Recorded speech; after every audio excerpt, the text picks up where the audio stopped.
శంకరాచార్యులు వారు భక్తి స్తోత్రాల దగ్గర మొదలు పెట్టడానికి కారణం అదే కదా. లేకపోతే కేవలము జ్ఞాన సంబంధమైన విషయాలు చెప్పి ఊరుకోకూడదా శంకరాచార్యులు వారు? కాబట్టి అంతటా నిండిపోయినటువంటి బ్రహ్మమును తెలుసుకున్నటువంటి గురువు ఎవరున్నాడో, ఎవరు ఆ బ్రహ్మమును తెలుసుకుని అనుభవించాడో ఆయన పాదములకు నమస్కరించిన నాడే బ్రహ్మము మనకు అందుతాడు. ఆ గురువు లేకుండా అందుకోవడం అన్నది సాధ్యం కాదు. హరిమయము విశ్వమంతయు, హరి విశ్వమయుండు. హరిమయము కాని వస్తువు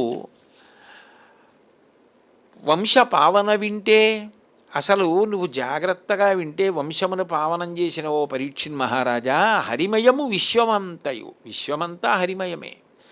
హరిమయము విశ్వమంతయు, విశ్వము హరిమయము. ఈ విశ్వము హరిమయం అయిపోయింది. ఆయనకు తప్ప నిజానికి ఇంకొకటి లేదు.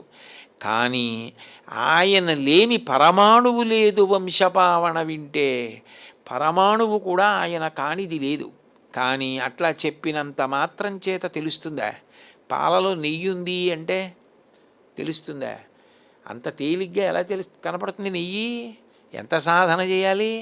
ఆ పాలు పితకాలి, కుండలో పొయ్యాలి, కాచాలి, తోడు పెట్టాలి, పెరుగవ్వాలి, చిలకాలి, వెన్న రావాలి, కాచాలి, నెయ్యి రావాలి. అప్పుడు పాలల్లో నెయ్యి ఉందని తెలిసింది. పాలల్లో నెయ్యి ఉందని తెలుసుకోవడానికే అంత సాధన చేయవలసి వస్తే విశ్వమునందే విశ్వనాథుడు, లోకమునందే లోకేశ్వరుడు ఉన్నాడు, ఆయన తప్ప ఇంకొకటి లేదని తెలియడానికి ఎంత అనుష్ఠాన బలం ఉండాలి, ఎంత ధర్మాచరణం ఉంటే అది జ్ఞానముగా ప్రకాశిస్తుంది. ఆ ప్రకాశమును పొందడానికి వీలైన రీతిలో నడిపించగలిగిన వాడు గురువు. ఆ గురువు అనేక జన్మ సంప్రాప్త కర్మబంధ విదాహినే జ్ఞానానల ప్రభావేన తస్మై శ్రీ గురవే నమః. ఆయనకి ఇక కర్మబంధాలు లేవు.